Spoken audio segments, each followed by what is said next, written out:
Hello! It is time to do a little planting. Of course, we also have potential for tornadoes today, I think, later tonight, or just severe weather. But I've got some bare root strawberries and onions that are just busting in their cell packs. So, and it just keeps getting rainier. So I want to get these guys in the ground and let them try to get established. We'll see how it goes. These aren't all of my baby onions, and it's not all of the bare root strawberries, so if they end up not liking it, I still have a few that I can plant. I'm going to put in the extra strawberries, I'm going to put in a green stalk. So I caught one of those when they had a special because they had a new pattern to the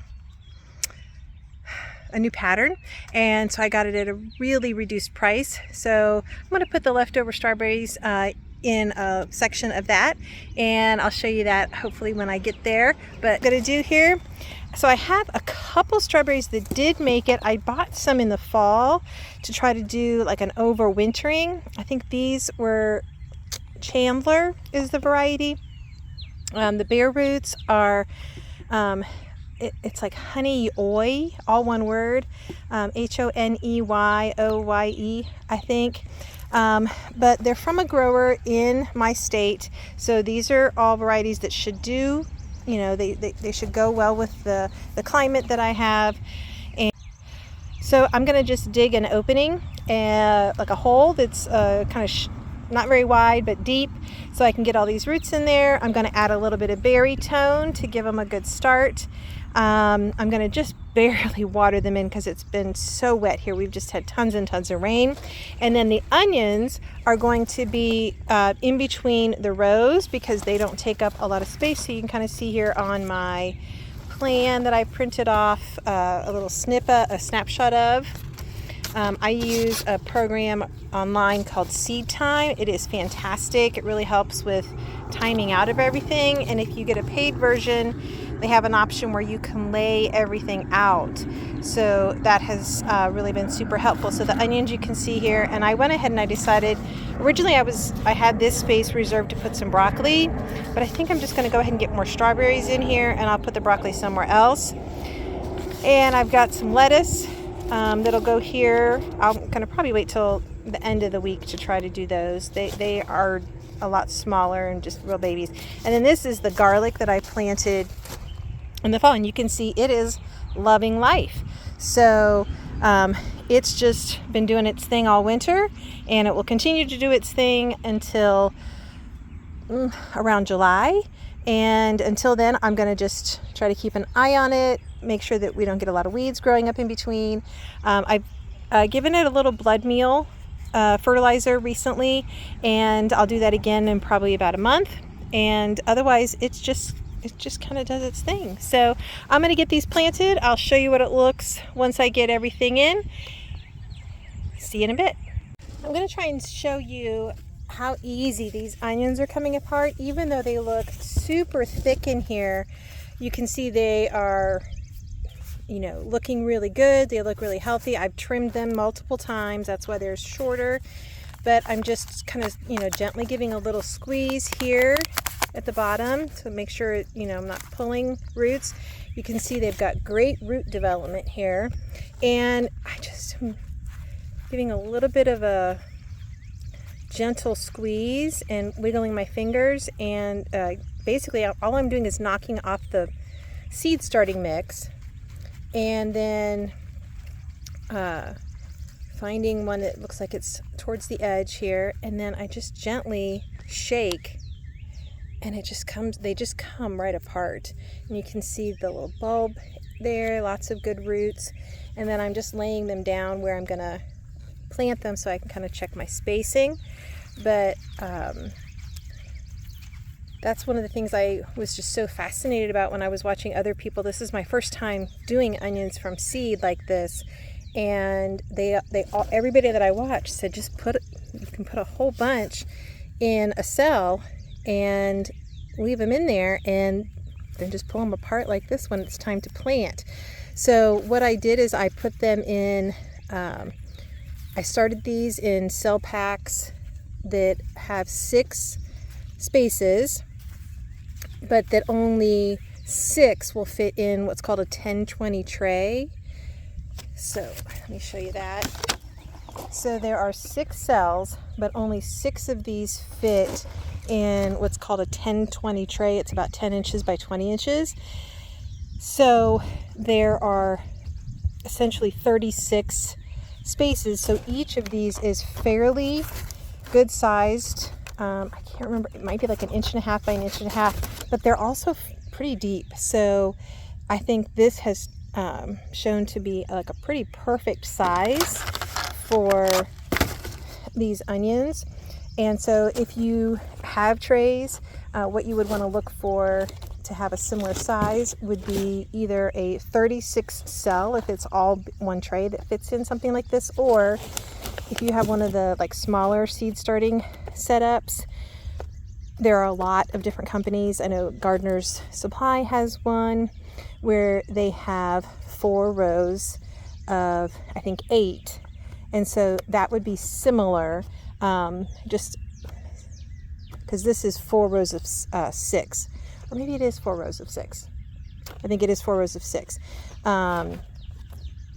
So this would be, so it's 24. So this would be a good size. So something with, that's like this size with 24 cells, or the bigger one with 36 seems to have been just great. I've got anywhere from, depending on how well they germinated, 3 or 4 onions, some places like 1 or 2, up to, like 7 or 8 per cell. So I'm going to keep working on getting these separated, and I'll get them planted, and then I'll show you it all when I'm done. This is definitely a learning year for me with onions. One of the things I want to document is how I'm approaching fertilizing this year, so that I can determine if this was a good method or not. I've watched lots of other people's videos, done some research, asked at the local garden center, locally owned, near where I live, and everything I've planted over the last couple years, I have added a little bit of an organic starter fertilizer called Biotone from a company called Espoma. And I've been trying to use mostly their products because they're very, they're organic, they're very natural, they're very gentle, slow release, so they shouldn't harm plants if I overdo it. But so everything I've been planting over the last couple of years gets a little bit of that starter fertilizer. So I've just gone through here now and just sprinkled that over where everybody's going to get planted. And then I'm going to give a little blood meal once they're in the ground to give them a nice boost of nitrogen. Blood meal is just pretty much a straight nitrogen. When you look at the nitrogen phosphorus, I'm not sure what the K stands for, sorry, but when you look at fertilizers, you look at the NPK ratios, and onions, you want to give them some decent fertilizing, as they're what I have read is what's called a heavy feeder. So I'm going to give them a couple rounds of blood meal to get their foliage good and developed, and then once the foliage is honestly kind of looking like my garlic, I will switch and start giving them something that has much more phosphorus. And so I think I'll be doing kind of a little bit of a combo of something called Garden Tone and supplementing it with some bone meal, because that is higher in phosphorus. So for now, they're getting a little bit of Biotone starter fertilizer to help their roots handle being planted, plus a little bone meal or blood meal to give them a good nitrogen boost to get them growing their leaves. And then I'll come back and give them another dose of blood meal here in a few weeks, and we'll see how it goes. Everything that I'm going to do in here today is done. So I've got some onions planted here. This is one variety. I can't remember if that's Bridger maybe. And then there are some Zabroon shallots, I think, here. I've got a couple kinds of lettuce, which really, they weren't really probably big enough. We'll see. I've got the honey oi strawberries, and then along here is a row, I think this is the candy onions, and then some Walla Wallas over here, and some innovator shallots here. So we'll see. This is a learning experience for me for sure. I may have things not at all well spaced, but we'll find out.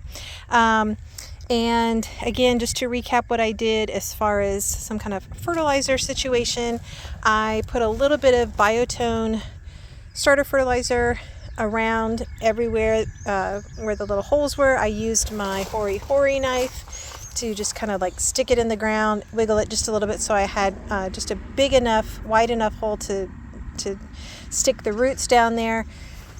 And then all of the onions and the shallots also got a little bit of, I just picked up in my hand, like a little clump, like whatever would fit right here, and sprinkled some blood meal to give a little boost of nitrogen here to get them started. The strawberries, I gave a little bit of berry tone, since that's specifically obviously for berry producing plants. So we'll see how everybody does. I wanted to get them in. And this area over here was definitely had a lot more moisture because I had put, that was the other thing I want to mention. I used this bed for the first time last year. I built this last spring and really enjoyed having vegetables. So I built the newer, bigger one here just recently. But so I had grown things here last year, and the soil that I had was like garden soil that has some compost and some sand because of where we live. A lot of the soil tends to have a lot of clay. And some compost, some sand, and then like topsoil.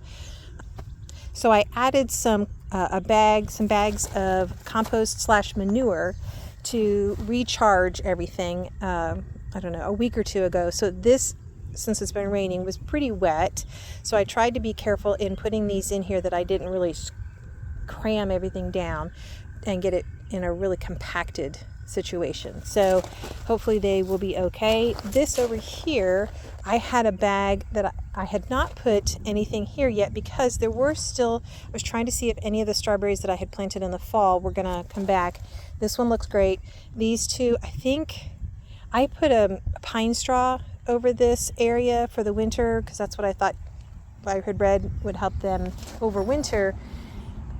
And I think I put it too thick, and it ended up smothering and rotting most of the plants I had put in here. So anyways, I was waiting, but I added a bag of the compost manure that I still had in the garage here today, and it was fairly dry. So I have taken my watering can, given everything just a little teeny tiny sprinkle because we're supposed to be getting more rain, just to get the fertilizers started going into the ground. So everything's in, everything's fertilized, and hopefully they will be happy and won't die.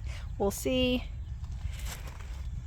But thanks for joining me here today in Aunt Susan's garden as we get our first things planted.